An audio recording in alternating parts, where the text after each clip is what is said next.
నేత్రాలు మూయబడ్డాయి. చీకటి నేత్రముల ద్వారా ప్రవేశించింది మనసులోనికి వచ్చినటువంటి ఆ యొక్క చీకటి. దాని తర్వాత ఎక్కడికి వచ్చిందో తెలుసా? హృదయాంతరంగంలోనికి వచ్చింది. ఎఫెసీలకు రాసినటువంటి పత్రిక 4వ అధ్యాయం 17వ వచనంలో ఈ మాట ఉంటుంది. ఎఫెసీలకు రాసినటువంటి పత్రిక 4వ అధ్యాయం 17వ వచనం.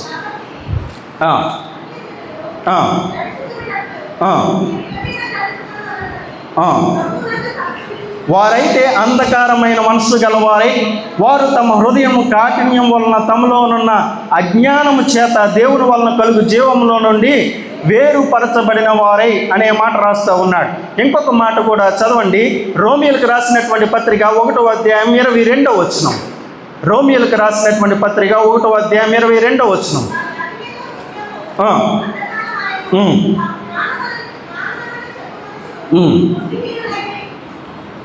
సరిపోతుందండి. మరియు వారు దేవుని ఎరిగి ఆయన్ను దేవుని మయంపరచలేదు, కృతజ్ఞతాస్తుతులు చెల్లింపలేదు, కానీ తమ వాదముల యందు వ్యర్థులేదు. వారు అవివేక హృదయము అంధకారమాయను అనే మాట రాస్తున్నాడు. ఇక్కడ ఏమైంది? హృదయం అంధకారం అయింది. అంటే హృదయం చీకటితో నిండి ఉంది అని అర్థం. హృదయం చీకటితో నిండి ఉంది అని అంటే సర్వసాధారణంగా ప్రతి క్రైస్తవులు ఎలాంటి స్వభావం కలిగి ఉంటారు అని అంటే, అంధకార హృదయం అంటే ఏంటో చెప్తున్నాను. మీరు మీ హృదయంలో నేను పూర్ణ హృదయం కలిగినటువంటి వాడిగా ఉన్నాను అని మీరు చెప్పగలుగుతారా? Can anyone? సార్, నా హృదయం అంధకారమయం కాదు, నా హృదయం బండబారింది కాదు, నేను వెలుగు సంబంధిని అని మీరు చెప్పగలుగుతారా? ఈ హృదయం వెలుగుకరంగా ఉండాలి అని అంటే నీ లోపల హృదయం ఏ విధంగా ఉందో బయట కూడా అదే విధంగా ఉండాలి. అర్థమైందా? ఒక మహాభక్తుడు అన్నాడు, మానవ శరీరంలో అత్యంత చెత్త కుప్ప ఏదో తెలుసా? అత్యంత చెత్త కుప్ప. మీరు ఇంట్లో చేదరని, ఇంట్లో చెత్తని ఎక్కడ పాడేస్తారు? డస్ట్బిన్ కదా. అలాంటి డస్ట్బిన్ మన జీవితంలో, మన యొక్క శరీరంలో ఏంటో తెలుసా? మన హృదయం. అంటే నానా విధములైనటువంటి చెత్త అంతా కూడా ఇక్కడే ఉంటుంది. ఎంత చెత్త, ఎలాంటి చెత్త అంటే ఆలోచన చేయండి. లోపల ఒకటి పెట్టుకుంటాం, బయట కూడా మాట్లాడేస్తాం. లోపల విపరీతంగా తిట్టుకుంటారు, బయటకు మాత్రం చాలా చిరునవ్వు చిందిస్తూ ఉంటారు. లోపల విపరీతమైనటువంటి ద్వేషాన్ని కలిగి ఉంటారు, లోపల విపరీతమైనటువంటి గర్వాన్ని కలిగి ఉంటారు, లోపల విపరీతమైనటువంటి దరిద్రమైన ఆలోచనలు కలిగి ఉండి బయటకు మాత్రం ఏమీ తెలియనట్లుగా, చాలా ప్రేమ కలిగినట్లుగా, చాలా దయ కలిగినటువంటి వాడుగా, చాలా నెమ్మది కలిగినటువంటి వాడుగా, చాలా విధేయత కలిగినటువంటి వాడుగా చూపించుకునేటువంటి ప్రయత్నం చేస్తారు. కాదా? ఆలోచన చేయండి. ఎవడైతే దేవుని వెలుగు చేత నింపబడతాడో వాడి హృదయం తెరిచినటువంటి పుస్తకంలా ఉంటుంది.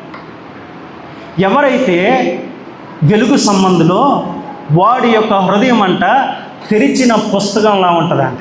అంటే లోపల ఏముందో బయటకు అదే వస్తుంది, బయట ఏముందో లోపల అదే మాట్లాడుతుంది. ఇలాంటి హృదయాన్ని మనం కలిగి ఉన్నామా? ఇలాంటి హృదయం లోపల విపరీతమైనటువంటి ఈర్ష్య, కక్ష, అసూయ, ద్వేషాలు పెట్టుకుని బయటికి ఎంత నవ్వుతా మాట్లాడినటువంటి మాటల వల్ల పెద్ద ప్రయోజనం ఏముందా? ఆలోచన చేయండి. లోపల ఉన్నటువంటి ఆ ఈర్ష్య, అసూయ, ద్వేషం అనేటువంటిది ఏదైతే ఉన్నదో అది నిరంతరము నిన్ను తినేస్తూ ఉన్నది. అంటే ఒక కొరుకుడు పుండు నిన్ను తినేసినట్లుగా ఆ లోపల తినేస్తూ ఉన్నది. బయటికి చాలా అందంగా అలంకరించుకున్నంత మాత్రాన లోపల ఉన్నటువంటి ఆ అనారోగ్యం, లోపల ఉన్నటువంటి ఆ చీము, లోపల ఉన్నటువంటి ఆ యొక్క దరిద్రమైనటువంటి ఆ యొక్క అవయవం, లోపల ఉన్నటువంటి ఆ యొక్క కుళ్ళిపోయినటువంటి ఆ యొక్క స్థితి బాగుపడదు. బయటికి నువ్వు ఎంత అందంగా కనిపించినా సరే, ఈ మాట నేను చెప్పాలి అని అనుకుంటున్నాను. చాలా మందిని నేను చూస్తూ ఉన్నప్పుడు చాలా సేవకుల్లో చూశాను. ఎక్కువ సేవకుల్లో నేను చూసింది ఏంటి అని అంటే ఈర్ష్య, అసూయ, ద్వేషం, తట్టుకోలేనటువంటి తత్వం, మింగుడు పడనటువంటి తత్వం చాలామంది సేవకుల్లో, 99% మంది సేవకుల్లో నేను చూసింది అదే. సేవకులే ఈ విధంగా ఉంటే మరి విశ్వాసులు ఇంకెలా ఉంటారు? ఎందుకు ఈ మాట చెప్తున్నాను తెలుసా? ఒకసారి నేను మీటింగ్ వెళ్ళాను, పిలిచారు, వర్తమానం చెప్పేసిన తర్వాత, సార్ మీరు చాలా బాగా చెప్పారు, మరోసారి రావద్దు అని అన్నాడు. మీరు చాలా బాగా చెప్పారు, మళ్ళీ ఒకసారి నా చర్చికి రావద్దు అని అన్నాడు. మీరు వస్తే మా పక్కన ఉన్నటువంటి సేవకులు రారట, అందుకని మిమ్మల్ని రానివ్వట్లేదు, సారీ అన్నాడు. ఎందుకయ్యా అని అంటే, నేను పొగడలేదండి, నన్ను పిలిచిన సేవకుని నేను పొగడలేదని చెప్పి నాకు అవకాశం లేకుండా, సరే అవకాశం ఏమో ఇంక రావద్దు అని అన్నాడు. నువ్వు అవకాశం ఇస్తే ఎంత, ఇవ్వకపోతే ఎంత? నన్ను ఎందుకు పిలిచావు? భజన చేయడానికి పిలిచావా? నువ్వు నన్ను ఎందుకు పిలిచావు? డప్పు కొట్టడానికి పిలిచావా? నన్ను ఎందుకు పిలిచావు? నిన్ను హెచ్చించుకోవడానికి పిలిచావా అని అన్నాను. సార్ అది కాదు సార్, మీరు మాట్లాడినటువంటి మాటలను బట్టి మళ్ళీ ఒకసారి రావద్దని అన్నారు సార్.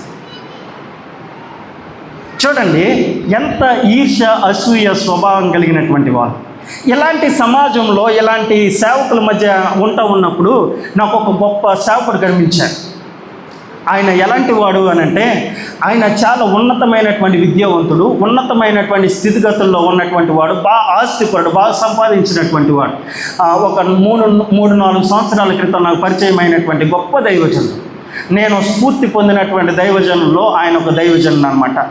ఆయన అన్నీ విడిచిపెట్టి, ఆయన హెడ్ ఆఫ్ ది డిపార్ట్మెంట్గా చేశాడు. కెమిస్ట్రీలో ఆయన పిహెచ్డి చేశాడు. పిహెచ్డి చేసి ఆయన ఆ యొక్క స్థానాన్ని, ఆ యొక్క ఉద్యోగాన్ని అంతటినీ, ఒక 2 లక్షల చిల్లర కలిగినటువంటి ఉద్యోగం అయింది. ఆయన ఒక డిపార్ట్మెంట్కి హెడ్గా ఉండి ఆయన ఇంకా దాన్ని విడిచిపెట్టి దేవుని పరిచర్యకు వచ్చేసాడు. దేవుని పరిచర్యకు వచ్చిన తర్వాత ఆయన చాలా పెద్ద ఆస్తిపరుడు. అయితే ఆయన దేవుని యొక్క పరిచర్యలోకి వచ్చిన తర్వాత ఆయన మెల్లమెల్లగా తన యొక్క ఆస్తిని అమ్మడం ప్రారంభించాడు. ఎంత ఆస్తిని అమ్మాడు అని అంటే, ఎంత ఆస్తిని అమ్మాడు ఆయనకి తెలియదు. ఇప్పుడు ఆయన పరిస్థితి ఏంటో తెలుసా? 3 జతల బట్టలు, ఒక చిన్న గది, ఒక 2 కొండలు, ఒక ప్లేట్, ఒక గ్లాస్. ఇది ఆయన జీవితం. నేను అన్నాను, అన్నా ఏంటన్నా ఎంత బాగా బ్రతికారు, ఎందుకు ఇలాంటి పరిస్థితి అని అంటే, ఆయన అన్నాడు, దేవుడు నాకు ఏది చెప్పాడో అదే చేశాను. దేవుడు నా హృదయంలో ఈ మాటను పెట్టాడు. దేవుడు అన్నాడు, ప్రతి సందర్భంలో నేను ప్రార్థన చేస్తూ ఉన్నప్పుడు అదిగో పలానా వ్యక్తి వస్తాడో ఆ వ్యక్తికి ఎంత తెచ్చి పంపించాయి. పలానా వ్యక్తి వస్తాడు, ఆ వ్యక్తికి ఇది అవసరం తీర్చు. ఆ వ్యక్తి నీ దగ్గరకు వస్తున్నాడు, నీకు చేతనన్నీ అంత సాయం చేయి. ఆ వ్యక్తి నీ దగ్గరకు వస్తున్నాడు, నీకు ఏది ఉంటే అది పెట్టు. ఆ వ్యక్తి నీ దగ్గరకు వస్తున్నాడు, ఆ బిడ్డ ఆకలితో ఉన్నాడు, నీ దగ్గర ఆకలి తీర్చుకోవడానికి వస్తున్నాడు, ఆ బిడ్డకి ఆకలి తీర్చు అని దేవుడు చెప్తా ఉన్నప్పుడు, దేవుడు ఏదైతే చెప్పాడో దాన్ని అది తూచా తప్పకుండా చేసి సమస్తాన్ని కోల్పోయిన తర్వాత ఆయన ఒక మాట అన్నాడు. ఏంటో తెలుసా? దేవుని పరిచర్య అంటే ఇదే అన్నాడు. దేవుని పరిచర్య అంటే ఇదే. ఏంటి అంటే, దేవుడు నా హృదయంలో ఏదైతే పెట్టాడో అదే నా నోటి నుండి, నా చేతుల నుండి అదే జాలువారింది. ఎంత గొప్ప దైవజనుడు నాకు ఇచ్చినటువంటి ఒక మాట ఏంటో తెలుసా? నీవు దేవుని పరిచర్య చేస్తూ ఉన్నావు కాబట్టి నీకు ఒక మాట చెప్తాను అని ఈ మాట చెప్పాడు ఆయన. ఏంటో తెలుసా? నీ హృదయంలో దేవుడు పెట్టినటువంటి వేదన ఏదైతే ఉందో అది నోటి ద్వారా కక్కే. దేవుడు నీ హృదయంలో ఏదైతే పెట్టాడో, ఏదైతే ఉంచాడో దాన్ని మాట్లాడకపోతే నీవు శాపగ్రస్తుడు అవుతావు. నువ్వు చెప్పకపోతే నువ్వు శాపగ్రస్తుడు అవుతావు. నీ హృదయంలో ఏదుందో అది బయటికి చెప్పే. అది కొంతమంది మంచిగా తీసుకోవచ్చు, కొంతమంది చెడుగా తీసుకోవచ్చు. నేను నా జీవితంలో చేసినటువంటి ఒక పని అదే. నా హృదయంలో పెట్టాడు బాధ, అది నేను బయటికి తెచ్చాను. నా హృదయంలో పెట్టాడు, నేను నా చేతులతో ఇచ్చాను అని అన్నాడు. ఆలోచన చేయండి. నా హృదయంలో పెట్టినటువంటి ప్రతి తలంపును మీ ముందుకు తీసుకురావడానికి నేను అందుకనే ఇష్టపడుతూ ఉంటాను. మీరు తిట్టుకున్నా, నన్ను చాలామంది తిట్టుకుంటారని నాకే తెలుసు. ఎందుకు నేను ఈ మాట చెప్తానో తెలుసా? నేను ఈ మాట చెప్పకపోతే నేను శాపగ్రస్తుని అయిపోతానని. అర్థమైందా? మన హృదయంలో ఏది ఉంటే బయటకు అదే రావాలి. నేను ఎవరికి సర్వసాధారణంగా నా విషయాలు ఎవరితోటి పంచుకోను. నాకు చాలా తక్కువ మంది నాకు హృదయానికి చాలా దగ్గరగా ఉంటారు. హృదయానికి దగ్గరగా ఉన్నటువంటి వాళ్ళతో కూడా నేను ఏది పంచుకోను. కానీ ఆ సేవకుడితో పంచుకుంటున్నప్పుడు నాకు మాట చెప్పింది ఇదే: వేదన మంచిదే, వేదన పడు, అయితే ఆ వేదనను బయటికి. నీకు ఏదైతే కంటికి కనిపిస్తుందో ఆ కంటికి కనిపించేటువంటి దాన్ని, అది అన్యాయం అయితే అన్యాయం అని చెప్పు, అక్రమం అయితే అక్రమం అని చెప్పు, అది మంచిదైతే మంచిదని చెప్పు, చెడ్డదైతే చెడ్డదని చెప్పు. రెండు పడవల మధ్యలో నీ కాళ్ళు ఉంచు. అటు వెచ్చగా ఇటు చల్లగా ఉండవు, ఏదో ఒక వైపున ఉండు అనే మాటను ఆయన నాకు ప్రస్తావించి చెప్తాను. ఆలోచన చేయండి. నేత్రం మూయబడింది, చీకటి మదిలోనికి వచ్చింది, మదిలోని తర్వాత హృదయంలోనికి వచ్చింది, హృదయంలోనికి వచ్చినటువంటి ఈ చీకటి శరీరం అంతా కూడా అలుముకుంది. అందుకనే మత్తయి సువార్త 6వ అధ్యాయం 21, 22, 23 వచనాల్లో అదే వ్రాయబడి ఉంటుంది. నీ కన్ను చీకటైంది కాబట్టి నీ దేహం అంతా కూడా చీకటైపోయింది.